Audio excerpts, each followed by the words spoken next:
everyone, it's Tara. Welcome back to my channel. Today I'm here with my April TBR. So for April, I don't have any readathons that I'm participating in, like nothing like that, which is kind of like, I don't know what to do with myself with all of this freedom and with my April TBR. Like I contemplated just mood reading, but I have kind of a game plan in mind. So for April, I want to focus on like making progress in some of the series I have going, because I have a couple series that I only need to read like one more book in before I'm complete. And I just want to like cross some stuff off my list. So that is my plan for April. I do have a few buddy reads going on though that aren't necessarily continuing series. One of them is. So I want to talk about those first, and then we'll get into, and then I have to do my TBR glasses, and then I'll get into the series I want to continue. So the buddy reads that I am doing this month, first up is a continuation of a series. I'm going to be reading A Gathering of Shadows by V.E. Schwab with Amanda at her Pacific Northwest Washington life.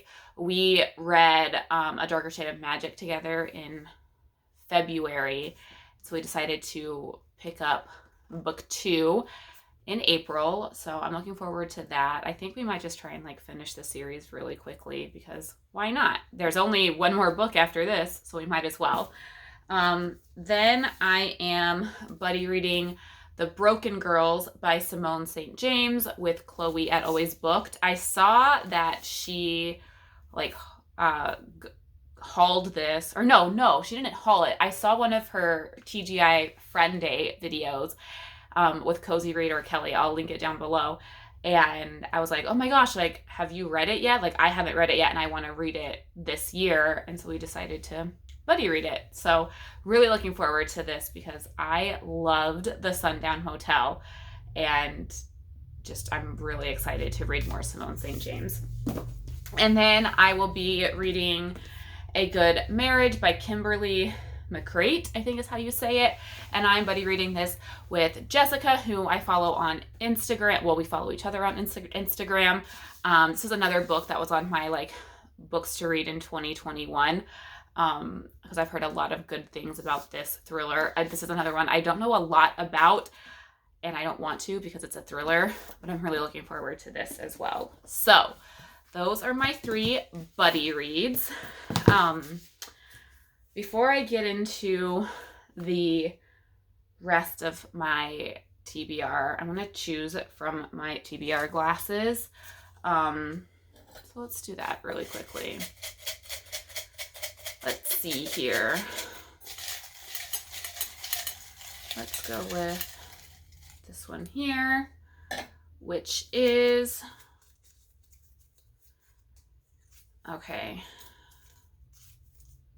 if I can get it, it's The House of Dreams. This is a historical fiction by Kate Lord Brown.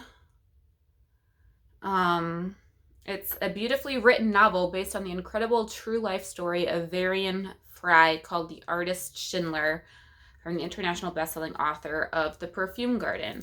So yeah, I got this from Book Outlet like a year and a half ago. I think this was on my Historathon TBR last year. I don't even remember, but somehow it ended up in my TBR glass. So here we are. So there's that one. And then I have a feeling I might end up pulling like a book that's already off my TBR from this one because I have so many books that are on my books to read in 2021. I'll go with this one here, which is, oh, okay, White Fragility. All right, so White Fragility by Robin DiAngelo. This was super, super popular last year. It's a nonfiction, obviously, and I want to read a nonfiction a quarter, so this is perfect. So there's that. So now for, actually, there's one book that's not a series that I need to talk about, and that is The Bone Houses by Emily Lloyd Jones. So I haven't been making great progress on the books that John challenged me to read, so I needed to pull one of those for April. So I'm going to be reading this says, nothing stays buried forever. 17-year-old Rin cares about only two things, her family and her family's graveyard. And right now, both are in dire straits. Since the death of their parents, Rin and her siblings have been scraping together a meager existence as gravediggers in the remote village of Colbrin, which sits at the foot of a harsh and deadly mountain range that was once home to the Fae. The problem with being a gravedigger in Colbrin, though, is that the dead won't always stay dead. The risen corpses are known as bone houses, and legend says that they're the result of an old curse. When Ellis, an apprentice mapmaker with a mysterious past, arrives in town, the bone houses attack with a new ferocity. What is it that draws them near, and more importantly, how can they be stopped for good? Together, Ellis and Rin embark on a journey that will take them into the heart of the mountains, where they will have to face both the curse and the deeply buried truths about themselves.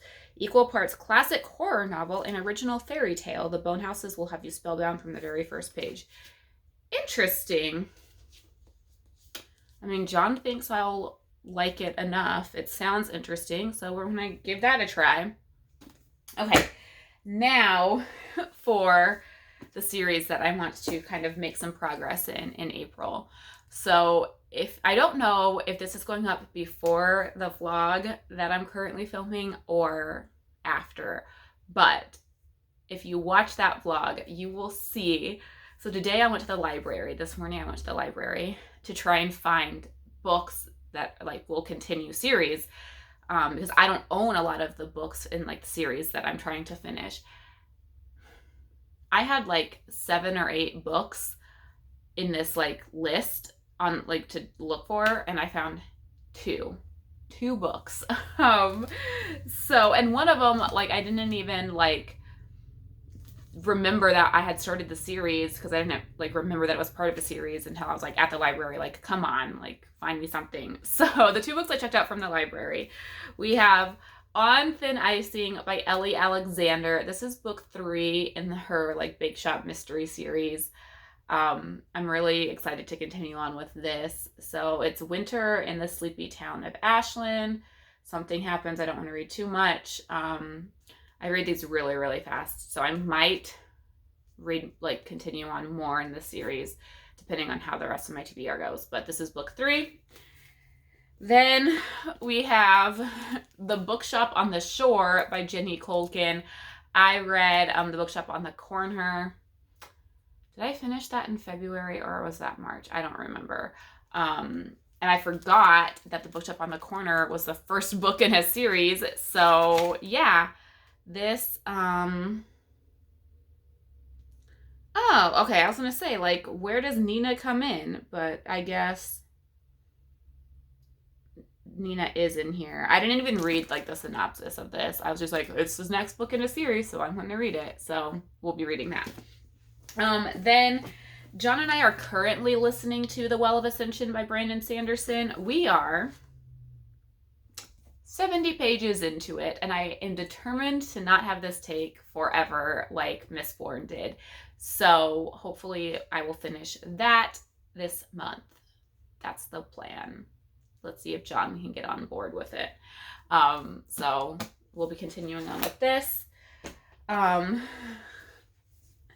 Then I have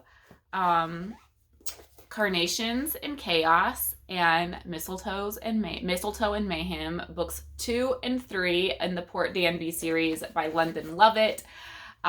These books are like super, super short. They're like less than 200 pages. I purchased both of these because Rainey recently, or relatively recently, like continued on in the series, and she made me want to buy more of them. So I purchased the next 2 that I need to read. So these follow Lacey, or Pinkerton. She owns like a flower shop in her town, and she has the ability, like, she has like a super sniffer, like she can like smell, like she has a very heightened sense of smell, and so she like uses that to help solve crime in her town. And I loved Lacey, and I want to read more of her story. So I mean, these 2 are like, to combine, are like less than some of the novels that I read, less pages. So I'll probably read both of these, at least the first one. We'll see if I get to both of them. And then we have 2 books that will, if I read these, I will wrap up series. So we have The Toll by Neil Shusterman. I need to read it. Like these, the first 2, Scythe and Thunderhead, they read so quickly. I get engrossed in the story. Like, even though this is, how long is this? Over 600 pages long. Like, I know that I'm just going to fly through this and I can't put it off. Like, I don't know why I keep putting off reading it, but I'm excited to read this. And then we have The Sweet Far Thing by Libba Bray, which is book 3 in the Gemma Doyle series. This is another one that's a chunker. This thing's like almost, it's over 800 pages long. But I'm hoping that I can get the audio for it. I listened to book 2, I think it's Rebel Angels, on audio, and it like listened pretty quickly. So I'm hoping that I can do that for this one. I do go back to work in April, so I'll be wanting to listen to more audio. Yeah, so this is a chunker, but hopefully I'll get through it.